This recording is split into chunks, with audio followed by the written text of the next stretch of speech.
Hello and welcome to this week's episode of Coast News.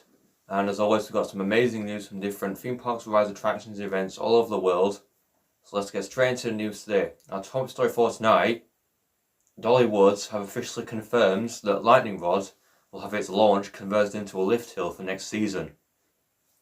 And honestly, I really did not expect this to happen. In fact, I'm kind of curious to what the reason for this might be, but then the answer might be right in front of us. But if you know what I'm talking about, basically Lightning Rod is a RMC roller coaster located at Dollywood in Tennessee, Pigeon Forge, Tennessee, USA.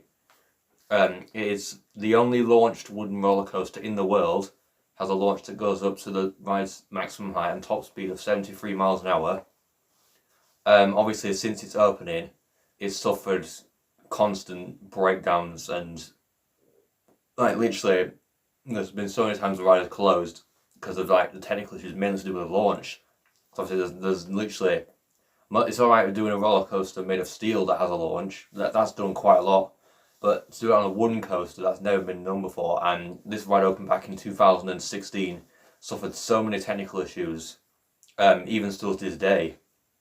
And that's weird because the other season, they actually retracked a part of the ride to replace the track with steel track instead of wood. I'm not sure what they plan to do that with that, but the layout remained the same. However, recently they came up with a statement saying that Lightning Rod is going to be changed in 2024. They're going to replace the launch with a high-speed lift hill.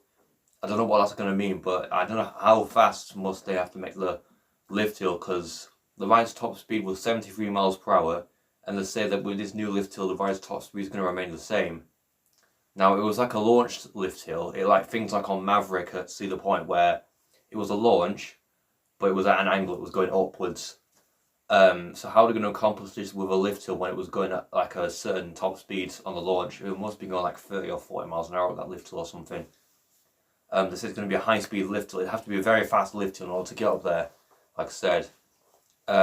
Obviously to solve the mechanical issues, because it was mainly that launch that was causing all the breakdowns. So replacing it with a lift hill is going to make it a lot more efficient. But will it technically be a launch coaster anymore? I do not believe so, because if they're replacing the launch with a chain lift, but even at a high-speed chain lift, it's still a lift hill at that. So Lightning Rod, as of next season, will no longer be a launch coaster. So if you live near Dollywood, then I suggest you get on there and ride it as a launch coaster while you still can. But yeah, I'm glad to see that Dollywood are managing to resolve these problems with Lightning Rods, even if it means sacrificing the launch, turning it into a lift hill. And I cannot wait to see how the ride runs next year. In other news today, the first support columns for the new vertical spike on Top Thrill 2 have officially been installed. And this is honestly groundbreaking for Cedar Point, and it's literally just so amazing for them. But if you don't know what I'm talking about, basically Top Thrill 2 is a launched Intamin launch coaster located at Cedar Point in Ohio, USA. It originally opened in 2003 as Top Thrill Dragster. It was originally an Intamin accelerator coaster. Upon opening, it took the title of the world's tallest and fastest roller coaster, with a top speed of 120 miles an hour and a maximum height of 420 feet. Obviously, a couple of years later, that title was taken by King the Car, which has a maximum top speed of 139 miles an hour and a maximum height of 456 feet. Obviously, since 2003, Top Thrill Dragster was operating perfectly fine, became one of the most iconic rides at Cedar Point, until 2021, where an incident occurred on the ride. I'm not entirely sure what happened, but I'm pretty sure it involved someone being sent to hospital. It was a pretty serious incident. But obviously they had to close the ride for safety inspections. It's been closed ever since. But then I think at some point between then and now, they decided they wanted to convert it into a sort of new ride type. And their plan was, and this was rumoured for quite a while, they wanted to change the launch to a brand new LSM launch instead of a hydraulic to make it more efficient, and running costs slowing down. As well as that, they want to give it a switch track, so that it is going to be a triple launch coaster now, as opposed to just one launch. And at the back of the switch track on the other side is going to be a massive backwards vertical spike. It was originally rumoured to be over 500 foot, but obviously that was later debunked. And obviously it was rumoured for a long time, and then they announced they were changing the ride experience to something brand new for the next season. And this was confirmed last month at the start of August, where they're rebranding the ride to Top Thrill 2, giving it a new colour scheme as well. And they confirmed all the theories about the new launch and the backwards vertical spike. Obviously, it's going to be, the vertical spike is not going to be 400 foot, but it's going to be exact same height as the top hat, which is 420 feet. So it's still going to be pretty tall.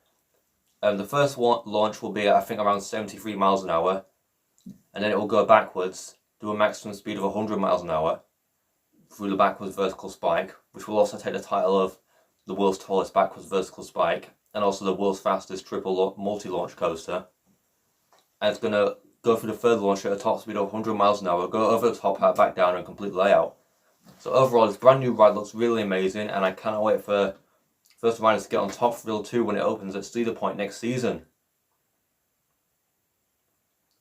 Also in the news today, new track for the brand new B&M roller coaster going to SeaWorld Orlando has arrived. And it's honestly just insane at the rate that SeaWorld are getting new roller coasters each season. But if you don't know what I'm talking about, basically SeaWorld is a theme park in Orlando, Florida, USA. It's one of the most famous theme parks on the planet. And obviously it's home to many iconic roller coasters such as Manta, Kraken, Mako, and even more recent ones like Icebreaker and Pipeline, the surf coaster. It's obviously become world-renowned rides, and I think it's also the most popular SeaWorld theme park as well. Now obviously there was that rumour, like I said, a couple of years ago, where SeaWorld, it all started way back in 2019 when SeaWorld announced a slate of loads of new attractions across all of their parks. And that I believe there was like basically every single SeaWorld theme park except for Sesame Place or whatever it's called, the kids one, is going to get a brand new roller coaster for 2020. Obviously the main new ones included Pantheon, Icebreaker, Iron Gwazi, Emperor, and Texas Stingray.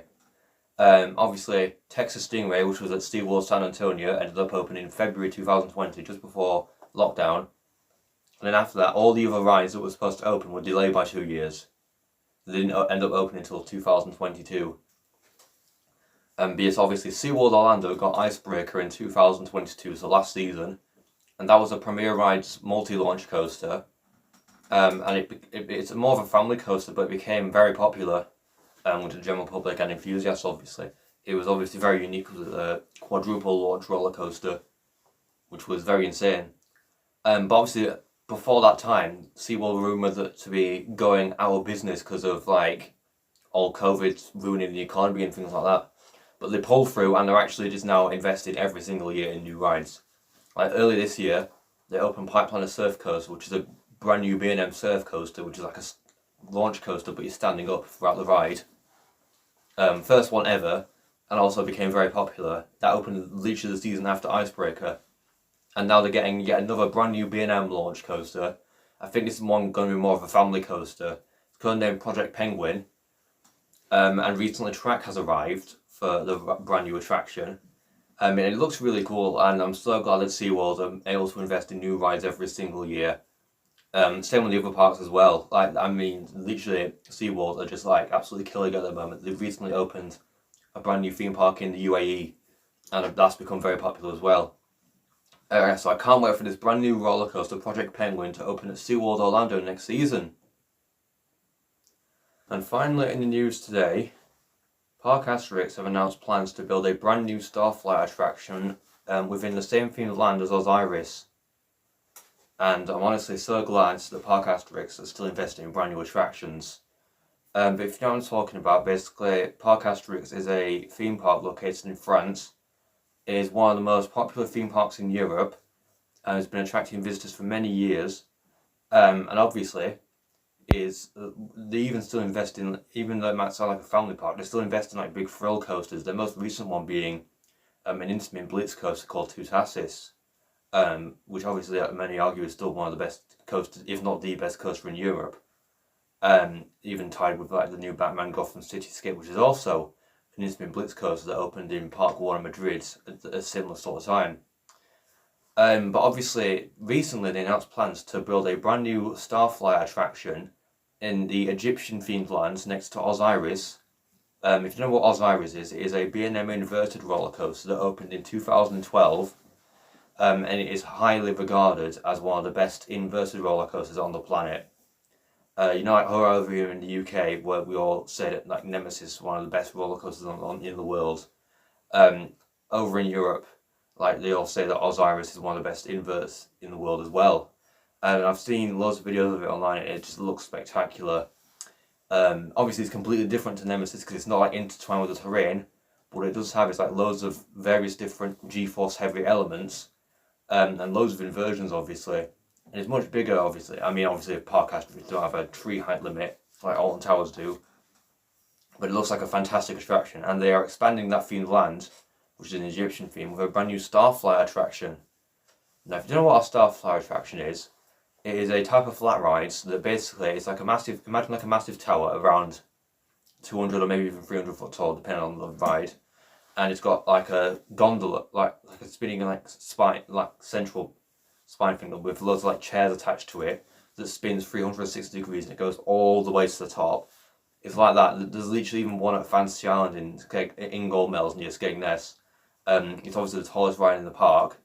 And you literally cannot miss it. It's honestly massive, and it's so amazing. I'm so glad that Parc Astérix is getting one of these. You probably get some incredible views from the park, and it's a good thing too because Parc Astérix, I've heard, is a very heavily themed theme park.